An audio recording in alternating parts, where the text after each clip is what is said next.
ማንቸስተር ሲቲ ሊቨርፑልን 3-0 ባሸነፈበት ጨዋታ ማንቸስተር ሲቲ ያሳየው ብቃት ማንቸስተር ሲቲ ተጫዋቾች የነበሩበት ስሜት ሁሉንም ቲሞች ሊያስጨንቅና ሊያስፈራ ይገባል። ማንቸስተር ሲቲ ልክ እንደ እብድ እንዳንበሳ እያጓራ ነው ሊቨርፑልን ገነጣጥሎ የጨረሰው። ዶኩ የነበረበት ስሜት ዶኩ እየተጫወተ የነበረው ጨዋታ 3 ካገቡ በኋላ ዶኩም ጎል ካስቆጠረ በኋላ ትንሽ በራሱ ሂሳብ ባይረጋጋ ከዛ ወዲያው ደግሞ ፔፕ ጋርዲዮላ ቀይሮ ባያስወጣው ኖሮ ዶኩ የትኛውንም ታክቲክ አርነ ስላት ቢጠቀም የትኛውም ተጫዋች ቢቀይር ዶኩ በዚህ ጨዋታ ላይ ማንም ሊያቆመው አይችልም ነበር። ሲቲንም ማንም አያቆምም ነበር። የትኛውም ታክቲክ በዚህ ጨዋታ አያቆምም ነበር። ዴቫስቴቲንግ ነበሩ። እያጓሩ ነበረ ሲቀጠቅጧቸው የነበረው። ኒኮ ጎንዛሌስ የሚገርም ተጫዋች ነው። ኦራሊ የሚገርም ተጫዋች ነው። በርናንዶ ሲልቫ ሲሽከረከር ነበር፣ በየቦታው ሲዞር ነበረ።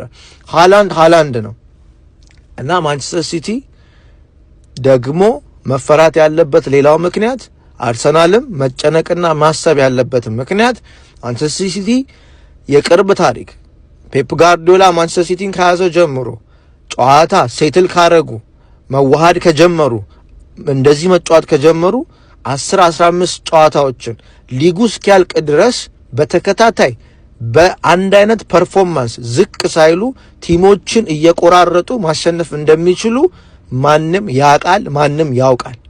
ስለዚህ ይሄ ቲም ለመሰበር ይሄ ቲም አሁን ለመገታት ሌላ ጉልበት ያስፈልጋል፣ ሌላ ጥበብ ያስፈልጋል፣ ሌላ ኢነርጂ ያስፈልጋል፣ ሌላ ኮንፊደንስ ያስፈልጋል። አርሰናልም ይሄን አይቶ አርሰናል ሞር እንደሚጠበቅበት አሁን እንደገና ቁጭ ብሎ ማሰብ እንዳለባቸው። አሁን ያደረጉት አሪፍ ነው፣ እስካሁን የደረሱት ምርጥ ነው። አሁን ደግሞ ይሄ ቲም እየደረሰ ነው። ማንቸስተር ሲቲ እየደረሰ ያለው ሰንደርላንድ አይደለም፣ ቦርንሞዝ አይደለም። እየደረሰ ያለው ማንቸስተር ዩናይትድ አይደለም፣ በአጋጣሚ የሆነ ሁለተኛ የሆነው ቸልሲም አይደለም። ቸልሲም አሪፍ ቲም ነው። አሁን አጠገባቸው ያለ 4 ነጥብ ልዩነት የያዘባቸው ማንቸስተር ሲቲ ነው።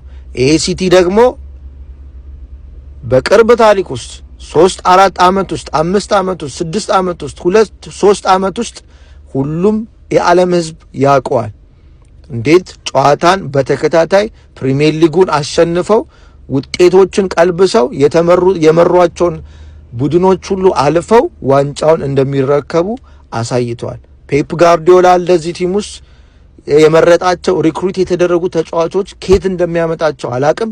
ምርጥ ናቸው። እኚህ ተጫዋቾች ሊቨርፑል ላይ የተጫወቱን ጨዋታ አሁን እንደሚቀጥሉ የታወቀ ነው።